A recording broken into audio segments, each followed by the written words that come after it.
Matur nuwun, salam sejahtera, sehat semua untuk saudara-saudara untuk Dasun ya.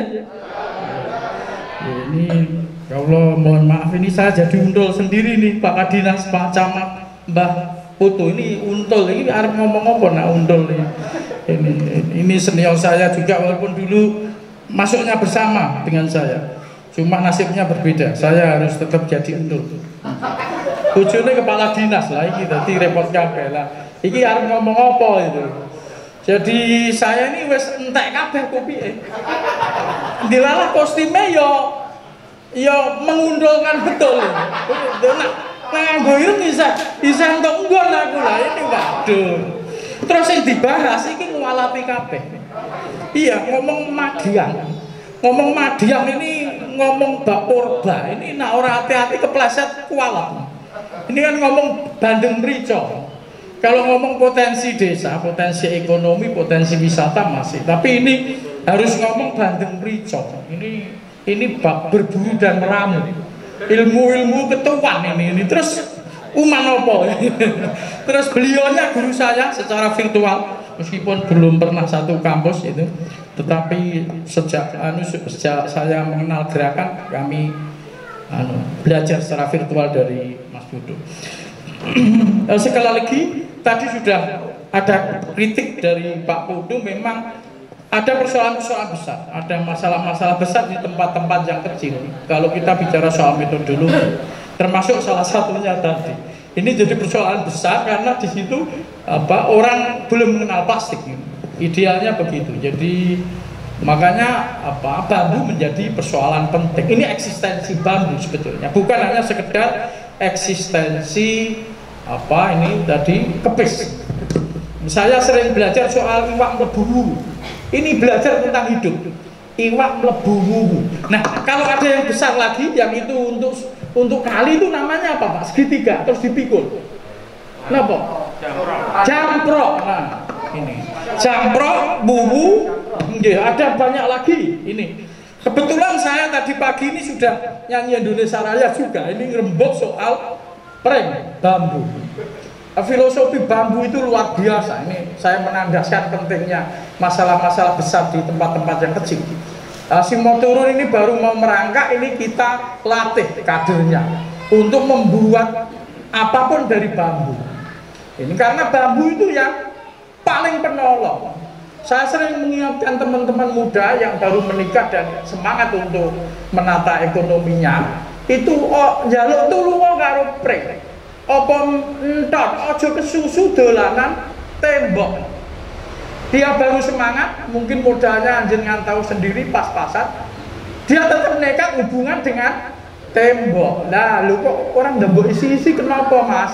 Wah, Kaliori itu ada Tunggul Sari, tapi ada cangaan. Ini yang cangaannya. Saya ketemu yang almarhum Mbah Nardi.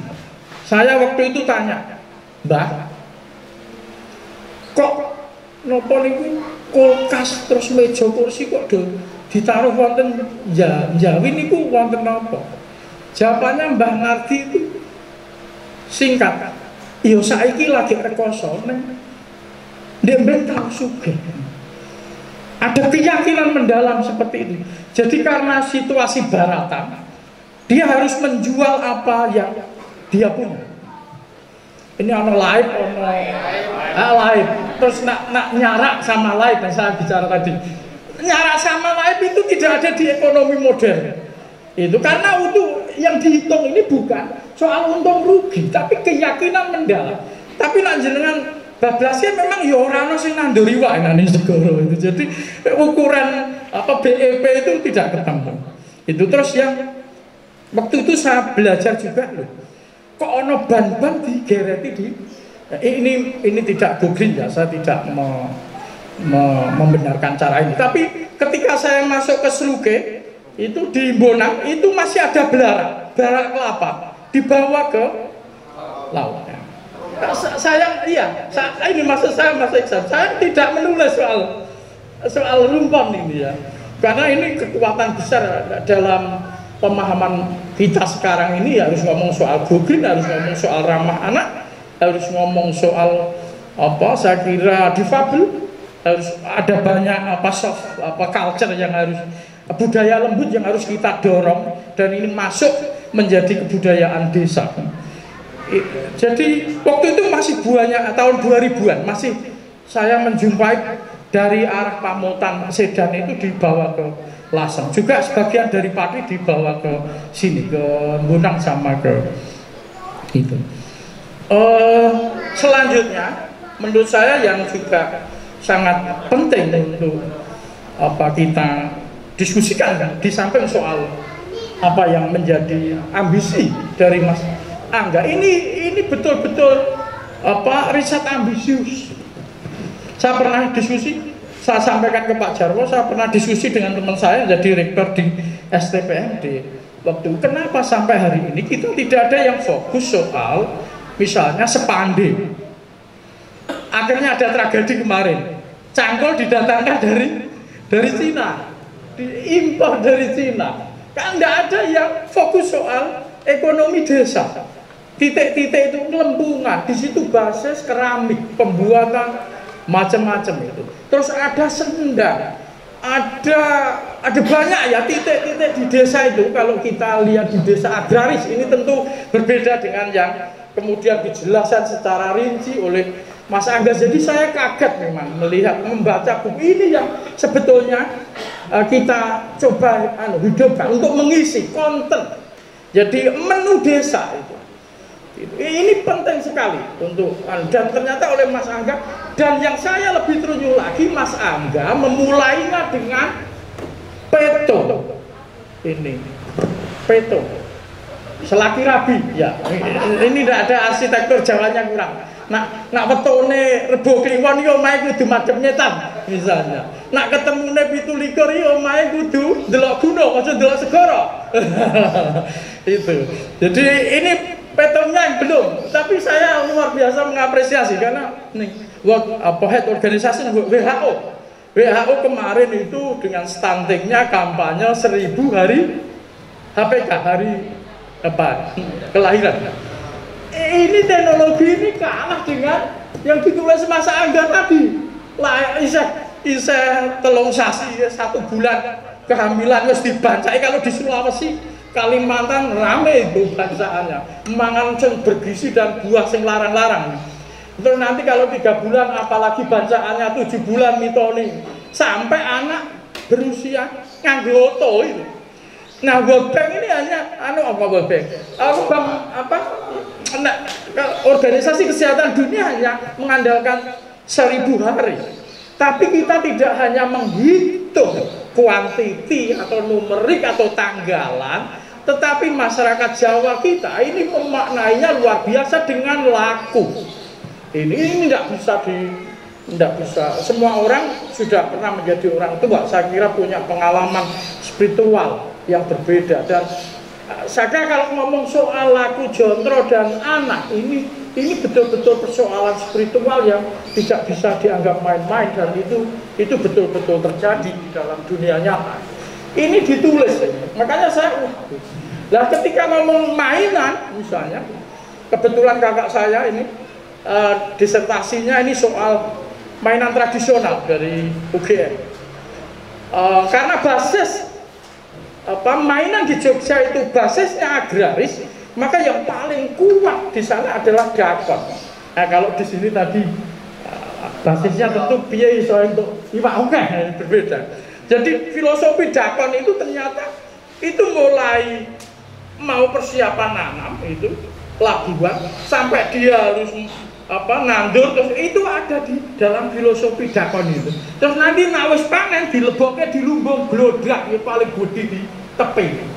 Ini lahir dari keyakinan hidup, pandangan hidup seperti maksudkan oleh Mas Angga, bahwa ada hubungan fungsional yang bukan hanya fungsional, nanti kalau ditarik lagi, terutama yang sudah berusia 40-an tahun, ini ada keyakinan yang mendalam soal hidup.